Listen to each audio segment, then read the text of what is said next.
Hello.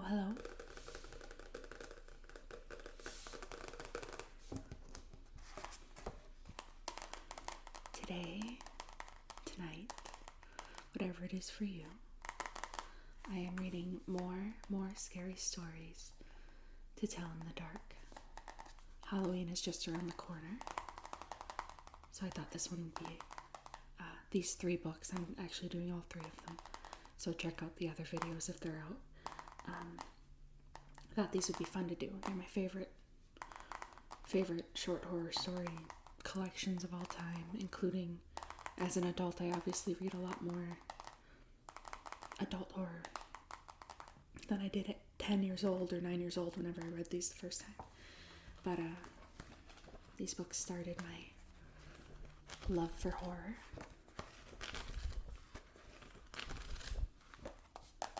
So I'm going to read a few stories out of each book,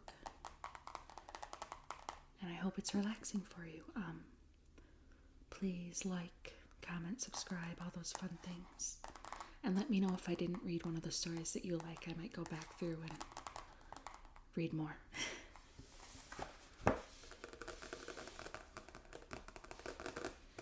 This is the second book out of the 3. I don't know if he ended up coming out with a 4th one or not.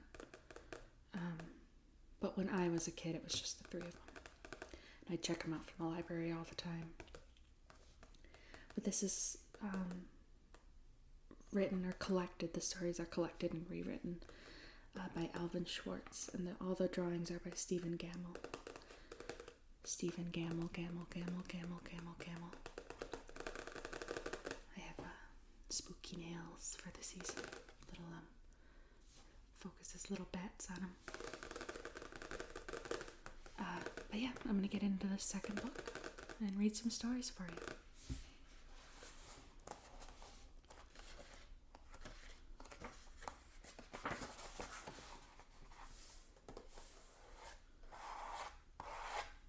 This one is actually noticeably shorter or thinner than the first and the third one. So I'm guessing it has less stories in it, but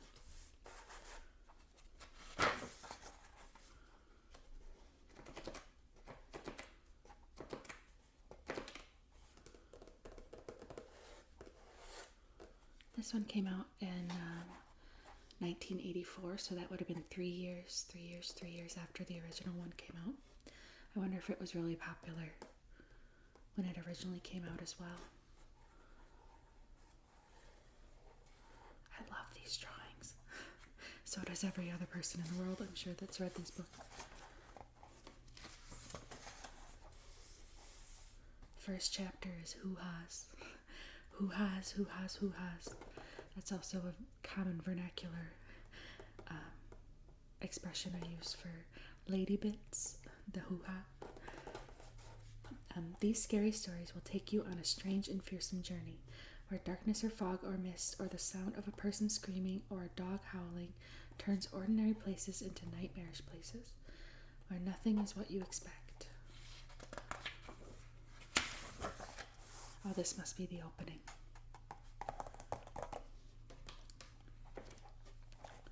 You'd better read the stories in this book while you are still feeling brave and before it gets dark. Then, when the moon is up, tell them to your friends and relatives. You'll probably give them the hoo-has, but they'll have fun and so will you. When she saw him, she screamed and ran. This chapter is filled with ghost stories. In one, a man has just become a ghost, but doesn't know it yet. In another, a pirate ship and crew return from a watery grave. And there are other frightful events. My mail just got delivered, if you can hear a truck in the background.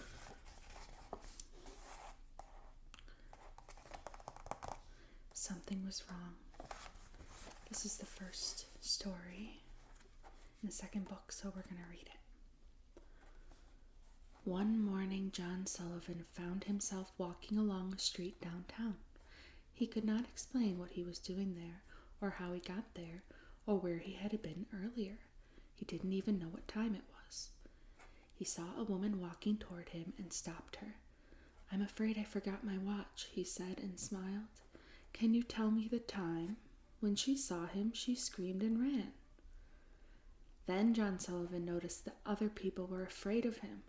When they saw him coming, they flattened themselves against a building or ran across the street to stay out of his way. There must be something wrong with me, John Sullivan thought. I'd better go home. He hailed a taxi, but the driver took one look at him and sped away. John Sullivan did not understand what was going on, and it scared him. Maybe somebody at home can come and get me, he thought. He found a telephone and called his wife, but a voice he did not recognize answered. Is Mrs. Sullivan there? He asked. No, she is at a funeral, the voice said. Mr. Sullivan was killed yesterday in an accident downtown.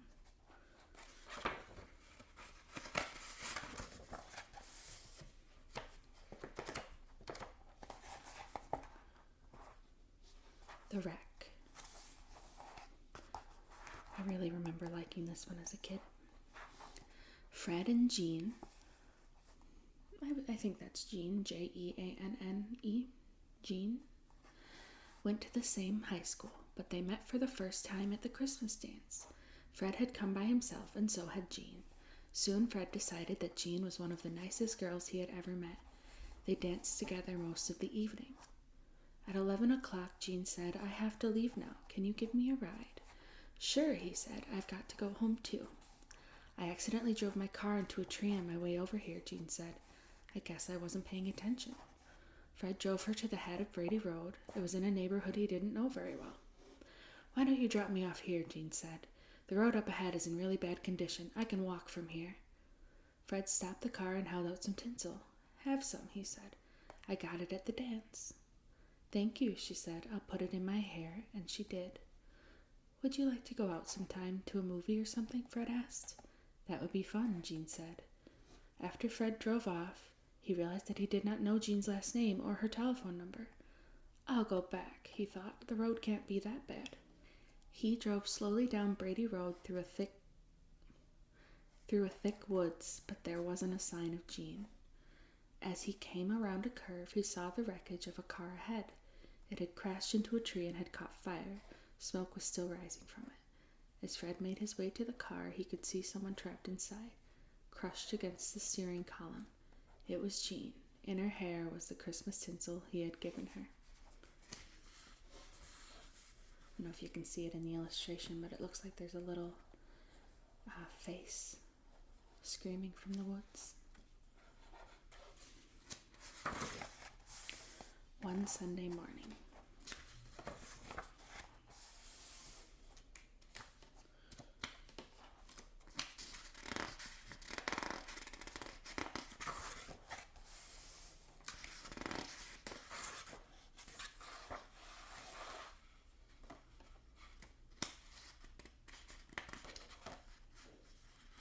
A weird blue light. Late one night in October 1864, a Confederate blockade runner slipped by some Union gunboats at the entrance to Galveston Bay in Texas and made it safely to port with its cargo of food and other necessities. Louis Billings, the master of the small vessel, was getting ready to weigh anchor when he was startled by a shriek from one of the crew. A strange old-fashioned schooner with a big black flag was rushing down at us, Billings said later. She was afire with a sort of weird pale blue light that lighted up every nook and cranny of her. The crew was pulling at the ropes and doing other work, and they paid us no attention, didn't even glance our way. They all had ghastly bleeding wounds, but their faces and eyes were those of dead men. The man who had shrieked had fallen to his knees, his teeth chattering as he gasped out a prayer. Overcoming my own terror that was chilling the very marrow of my bones, I rushed forward, shouting to the others as I ran. Suddenly the schooner vanished before my eyes. Some say that it was the ghost of Jean Lafitte's pirate ship Pride that sank off Galveston Island in 1821 or 1822. She was seen again in 1892 in the same waters with the same crew.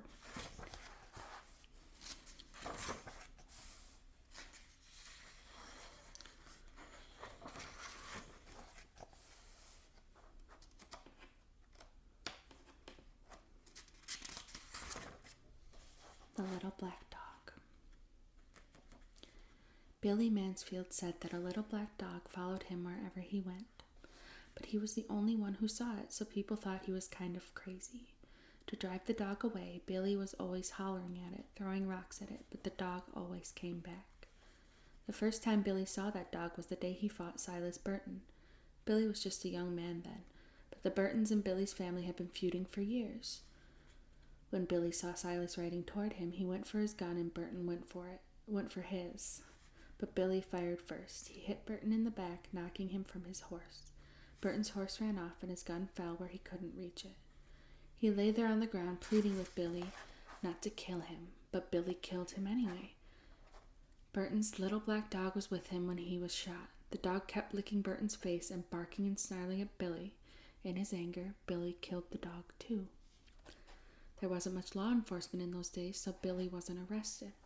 But all that night he heard Burton's dog outside his cabin, scratching on his door and barking to be let in. "I'm imagining this," Billy said to himself. "I shot that dog. It's dead." But the next morning Billy saw the dog. It was waiting for him outside. From then on, there was not a day when he didn't see it, and there wasn't a night when he didn't hear it scratching on his door, barking to be let in. From then on, Billy was always finding black dog hairs on the sofa, on the floor, in his bed, even in his food. And the house and the yard stank of dog. That's what Billy said. Whenever somebody told him there wasn't any dog to see, he'd say, "Maybe you don't see it, but I do, and I am not any crazier than you are." Things went on like that for many years. Then one morning in the middle of the winter, the neighbors didn't see any smoke coming out of Billy's chimney. When they went over to check, Billy wasn't there. A day or so later, they found his body lying in the snow in a field back of his cabin. Billy had plenty of enemies, and at first it seemed like somebody might have killed him, but there wasn't a mark on his body. There weren't any footprints out there except for Billy's. The doctor said Billy probably died of old age, but there was something odd about his death. When the neighbors found Billy, there were black dog hairs on his clothes. There were even a few on his face. It smelled like a dog had been out there, yet no one had seen a dog anywhere.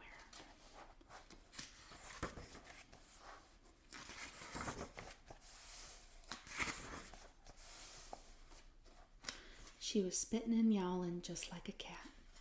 The tales in this chapter are about an empty trunk, a neighbor who turns into a cat, a strange drum, some very tasty sausages, and other scary things. The bride. A little bit closer. This is probably one of my favorite, if not my absolute favorite illustration from these books. I loved this story as a kid. I still love it. The bride. The minister's daughter had just gotten married. After the wedding ceremony, there was a great feast, with music and dancing and contests and games, even old children's games. When they got to playing hide and seek, the bride decided to hide in her grandfather's trunk in the attic. "They'll never find me there," she thought. As she was climbing into the trunk, the lid came down and cracked her on the head, and she fell unconscious inside. The lid slammed shut and locked.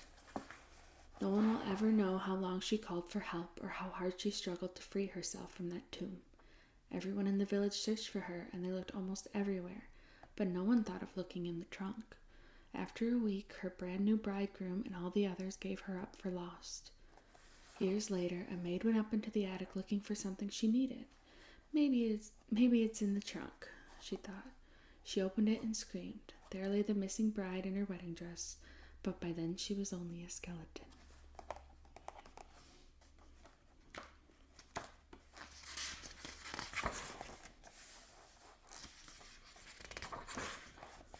The drum is a pretty long one, but I really do enjoy this story.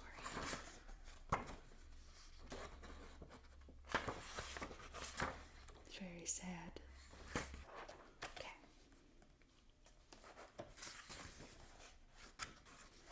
The window. Wonderful sausage.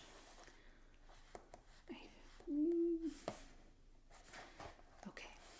The next story I'm going to read is Wonderful Sausage. One dark, rainy Saturday afternoon, a fat and jolly butcher named Samuel Blunt had an argument over money with his wife, Eloise. Blunt lost his temper and killed Eloise. Then he ground her up into sausage meat and buried her bones under a big flat rock in the backyard. To keep the murder a secret, he told everyone that she had moved away. Blunt mixed his new sausage meat with pork, then seasoned it with salt and pepper, added some sage and thyme and a bit of garlic. To give it a special flavor, he smoked it in his smokehouse for a while. He called it Blunt's Special Sausage. There was such a demand for this new sausage that Blunt bought the best hogs he could find and started raising his own pork. He also kept a sharp lookout for humans who might make a tasty sausage meat. One day, a nice plump schoolteacher came into his shop. Blunt grabbed her and ground her up. Another time, Blunt's dentist came by. He was a little round man, and into the grinder he went. Then one by one, the children in the neighborhood began to disappear, and so did their kittens and puppies. But no one ever dreamed that Blunt the butcher had anything to do with it. Things went on that way for years. Then one day Blunt made a big mistake. A fat boy came into the butcher's shop. Blunt grabbed him and started to drag him off to the sausage grinder. But the boy broke loose and ran out of the shop, and Blunt chased after him, waving a big butcher knife. When people saw this, they realized at once what had become of all the missing children and grown-ups and kittens and puppies. An angry crowd gathered at the butcher's shop. No one knows for sure just what happened to Blunt that day. Some say he was fed to his hogs, others say he was fed to his sausage grinder, but he was never seen again, and neither was his wonderful sausage meat.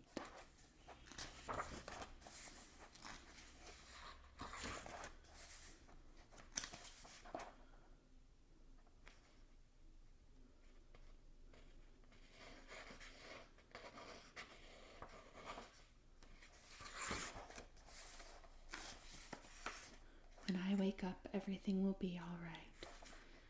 There are scary stories here about a subway car, a shopping mall, and other dangerous places.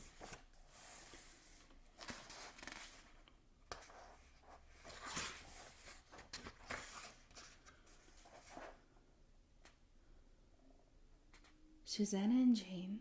This is called Oh, Susanna. Susanna and Jane shared a small apartment near the university where they were students. When Susanna got back from the library one night, the lights were out and Jane was asleep. Susanna undressed in the dark and quietly got into bed. She had almost fallen asleep when she heard someone humming the tune to the song, Oh, Susanna. Jane, she said, please stop humming. I want to get some sleep.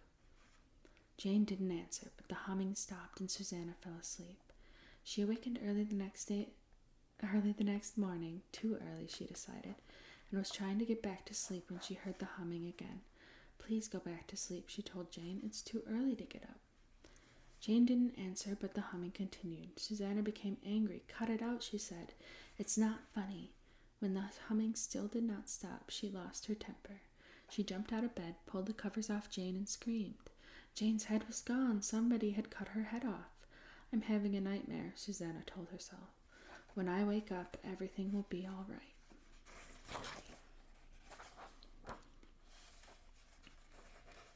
This is, I'm guessing a different variation on the version of an urban legend where they come home and they don't turn the lights on, they just go right to bed. And they don't find out their roommate has died until the next morning.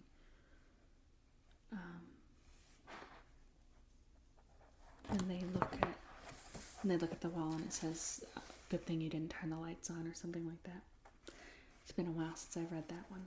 I think it was in the Urban Legends movie that came out. It's one of the kills. The Man in the Middle. It was almost midnight. Sally Truitt had just gotten on the subway train at 50th Street after visiting her mother. Don't worry, Sally had told her. The subway is safe. There is always a policeman on duty. But that night she didn't see one. Except for her, the subway car was empty. At 42nd Street, three tough-looking men got on. At 42nd Street, three tough-looking men got on. Two of them were holding up the third, who looked drunk. His head rolled from side to side, and his legs refused to work. When they got him seated between them, his head came to rest on one of his shoulders. Sally thought he was staring at her. She buried her head in a book and tried not to notice. At 28th Street, one of the men stood up. Take it easy, Jim, he said to the man in the middle, and he got off. At 23rd Street, Jim's other friend stood up. "You'll be fine," he said, and he got off. Now the only ones left in the car were Jim and Sally. Just then the train went around a sharp curve, and Jim pitched onto the floor at Sally's feet. When she looked down at him, she saw a trickle of blood on the side of his head, and just above it, a bullet hole.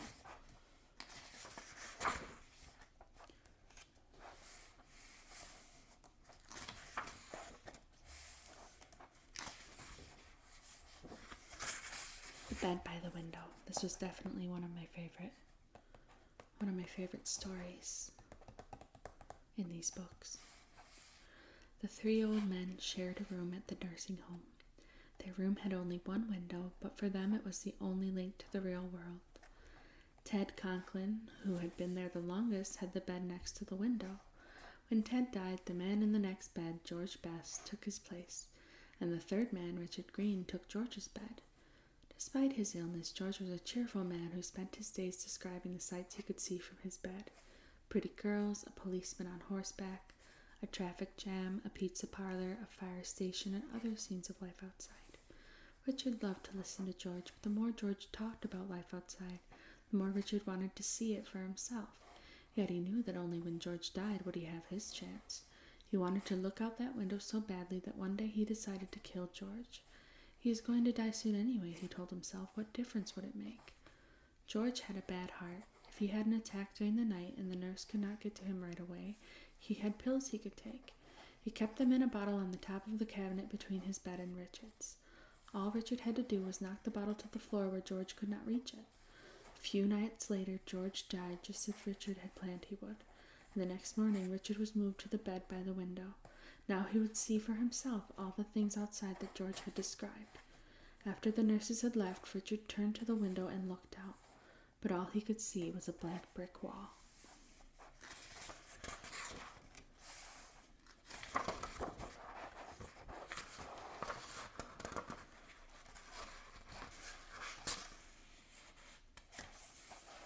A ghost in the mirror.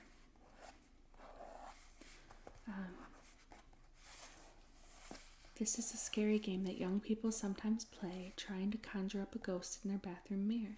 Many don't really believe that a ghost is going to appear, but they try to raise one anyway for the fun and the excitement. Some are willing to settle for any ghost, but others have a particular ghost in mind. One of these is a ghost named Mary Worth, who also is known as Mary Jane and Bloody Mary.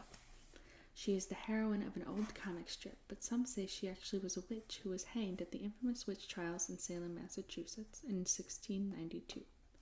Another of these ghosts is La Llorona, the weeping woman who wanders the streets of cities and towns from Texas to California and throughout Mexico looking for her lost child. Still another is Mary Wales, a young woman who is supposed to have been killed in a car accident in Indianapolis, Indiana, about 1965. Her ghost is one of the vanishing hitchhikers. It is said that again and again she thumbs a ride home in a passing car, then vanishes before she gets there. Here is how ghost hunters try to raise ghosts. They find a quiet bathroom close to the door and turn off the lights. They find a quiet bathroom, close the door, and turn off the lights. While they stare at their face in the mirror, they repeat the ghost's name, usually 47 times or 100 times.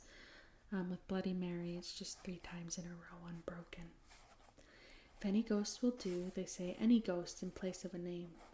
If they do manage to raise one, its face will slowly replace their face in the mirror. Some say a ghost is likely to be angry at being disturbed. If it gets angry enough, they say, it will try to shatter the mirror, come right into the room. But a player can always turn on the lights and send the ghost back to where it came from. And when that happens, the game is over.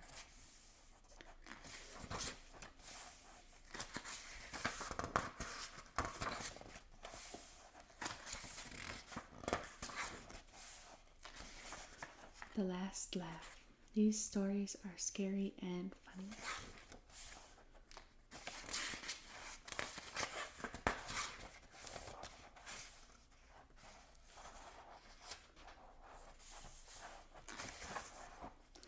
Leon and Todd loved baseball. This one's called The Bad News. I really like that illustration as well. Leon and Todd loved baseball. When they were young, they had played on the town's baseball team. Leon had been the pitcher and Todd had played second base. Now that they were a lot older, they spent their free time watching baseball games on TV and talking about baseball. "Do you think they play baseball in heaven?" Leon asked Todd one day. "That's a good question," said Todd. "The one who gets there first should let the other one know somehow." As it turned out, Todd got to heaven first, and Leon waited patiently to hear from him. One day, Leon found Todd sitting in the living room waiting for him. Leon was very excited to see him. "What is it like up there?" he asked. "And what about baseball?" "When it comes to baseball," said Todd, "I have some good news and I have some bad news. The good news is that we do play baseball in heaven. We have some fine teams. I play second base on my team just like I used to in the old days. That's the good news." "What's the bad news?" asked Leon. "The bad news," said Todd, "is that you are scheduled to pitch tomorrow."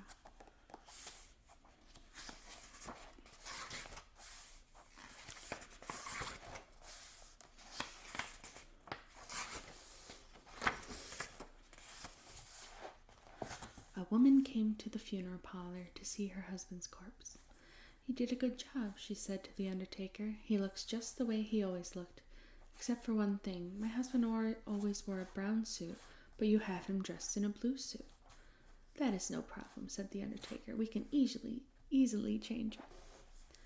When she returned later, her husband was wearing a brown suit. "Now he looks just the way he always did," she said. "I know you went to a lot of trouble." "It was no trouble," he said. "As it happened, there is a man here who was wearing a brown suit, and his widow felt that blue would be better. He's about your husband's size, so he gave him the blue one and gave your husband the brown one." "Even so," she said, "changing all that clothing was a big job." "Not really," said the undertaker. "All we did was exchange their heads."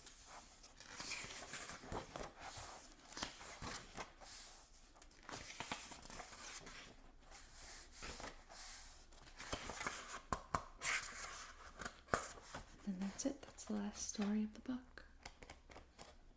I can already tell that this video is going to be shorter than the previous one, which is okay. This book's just a little bit thinner. I'll show you. Look at that. I guess it's kind of hard to tell, but it's just a little bit thinner than the other two. Maybe it's... There you go. So yeah, that was more scary stories to tell in the dark. I hope you enjoyed it.